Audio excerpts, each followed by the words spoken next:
mure kange ibiri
twajia mbere ya maina maya tukenda gucokeria ngatho ni tondu wa utuhetha uria utuhete mwathani ithe witu wa matu-ini ona tutigiritwo ni baba witu tukwambaria ritwa riaku itheru na kuga ni wega ni tondu mwathani ithe witu wa matu-ini ni woe matuko maria muthuri agatura twakugoca na twakwira ni wega ni tondu matuko maria uramuigire ngai ithe witu wa matu-ini ni uramamenyete na riu mahinda maya ngai ithe witu wa matu-ini tuguthie kuona mwiri wake mwathani tweheana moko-ini maku ngai utwikire hinya na makiria family aria akuĩ mwathani ithe witu wa matu-ini umekire hinya waku ngai mwene hinya wothe baba na nigetha thiini wao ngai magie na gwitikira ati uyu mwathani wikite ngai ni wendo waku thiini wa ritwa ria Jesu Kristo riu mwathani ithe witu wa matu-ini twarikia uguo ni tukuoya thabari ya guthie kuria mwathani mucii ngai wa matu-ini twahoyo turane hamwe na ithuĩ thabari njega thakame ya mũruguo Jesu ro tugitira na tuhumbire nginya tukinye kuria mucii mwathani na rigongona ria ririkirira wega mwathani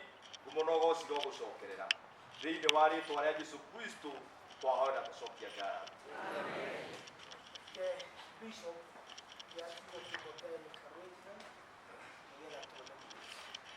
Mwananya washo mno. Bwana asifiwe. Mimi si mjui vizuri, nataka kuongea Kiswahili na Bwana atatubariki. Sisi watu wa Nairobi. Kuna andiko ina kitabu ya Isaiah chapter number 57. Nasikia vizuri kule mwisho. Isaiah 57 verse number 2. Inasema hivi: wale ambao wanakufa wanaingia kwa amani na wanalala kwa vitanda zao kwa mastarehe, ambao wametembea na haki.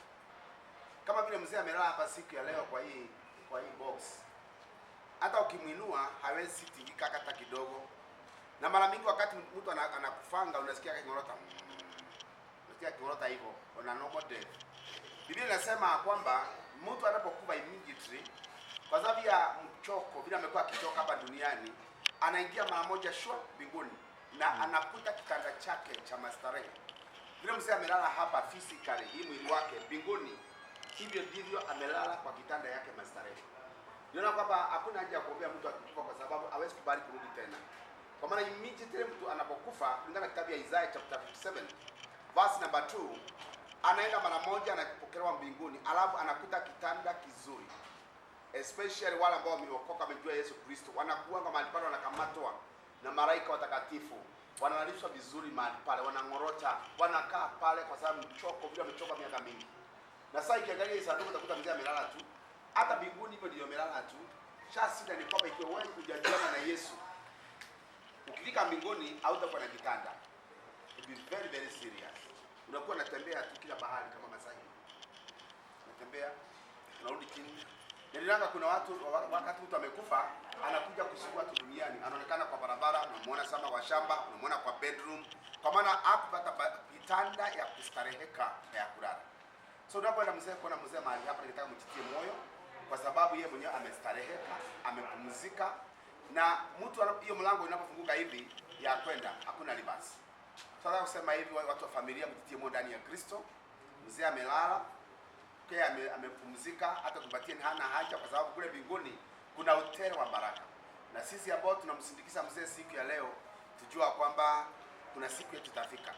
Siku moja nilikuwa kwa Masisi na nikauliza mtu mmoja ambao hao watu wa hasi, because lazima waingie shimo ili watengeneze vile sanduku itawekwa vizuri, wanapanga mchanga pale chini. Nikamuuliza kwamba unajua siku moja utaingia ndani ya shimo. Aliruka sana, alitoka kwa shimo. Aliruka mara moja akasema kwamba mimi siingii. Ngambia kwamba vile unaingiza watu jua kwamba hata wewe utaingizwa. Hata vile nasikia watu kuzikwa hata mimi nitasikwa tu. Kwa hivyo nimekuja kujitahidi kujua kwamba we are on a journey ambao ni hapa duniani na ni ya muda tu kidogo. Na ijalishi wewe uko na miaka ngapi. These days si kama zamani watu wanakufa kimiaka. These days life span has been shortened. Anytime, any place, anywhere, tabetoka isapigwa. So watu wa familia mjitie moyo. Na ushukuru Mungu kwa muda Mungu amepatia na amepatia dunia hili. Mungu apate kubariki sana. Tunaona mwili tufanye kwa umoja, nitahubiri zaidi tufike kwa matanga, akule kwa ground, na Bwana atatubariki. Naitwa Bishop John Gitari. Mimi ni one of the bishops wa Bishop Harrison Ng'ang'a. Na aliyekufa watoto wake tunasoma nao kanisani. In fact msichana wake ndio my secretary. He is my secretary kanisani, ukija kupata mahali pale, na tunashukuru Mungu. Na pia naona watu wengine hapa najua kama Mr. Maina, na mjua rafiki yangu pale miaka mingi, na wengine hapa. Mungu abariki. Ukisikiza radio on every Monday wala tukiseka Biblia usema na kujaga sana.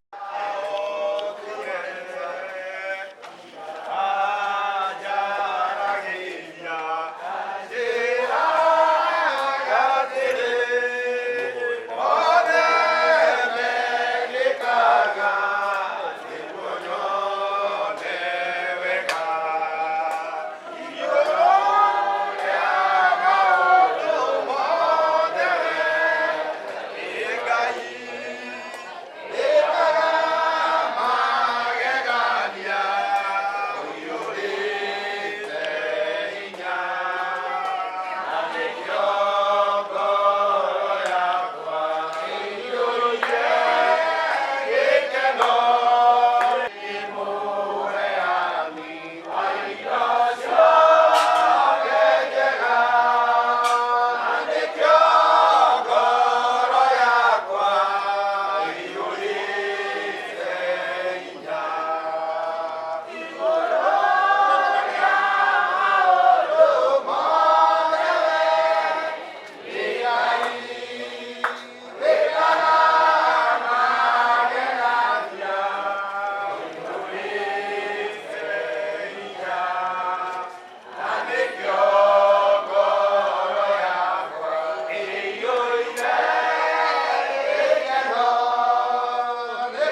Vai, vai, vai.